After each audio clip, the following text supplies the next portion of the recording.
Enlèvement, séquestration, mutilation, tentative d'extorsion avec une rançon de 10 millions d'euros. 10 personnes sont en garde à vue après le kidnapping de David Ballan et de sa compagne dans le Cher. David Ballan, c'est le cofondateur d'une crypto-monnaie. Il est l'une des plus grosses fortunes de la tech française. Ils ont été libérés grâce à l'intervention du GIGN après 48 heures de cauchemar. Caroline Baudry. Le jour est à peine levé mardi lorsque David Ballan et sa compagne sont enlevés à leur domicile près de Vierzon. Lui est séquestré à Châteauroux, elle dans plusieurs lieux. L'autre fondateur de l'entreprise reçoit alors une photo du doigt mutilé du kidnappé et une demande de rançon.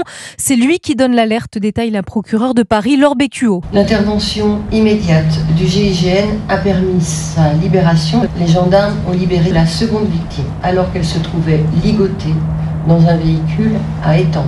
230 gendarmes, dont 90 du GIGN, sont mobilisés pour mettre fin à la prise d'otages sous les ordres du général Ghislain Réty, qui commande le groupe d'intervention. Un enlèvement, c'est extrêmement complexe. Donc il faut tous les savoir-faire d'une prise d'otage. Ça commence de la négociation, les capacités de renseignement, éventuellement d'interpellation. Aucun coup de feu n'est tiré pendant les négociations, au cours desquelles une partie de la rançon est versée aux ravisseurs. 9 hommes et une femme âgés de 20 à 40 ans sont en garde à vue.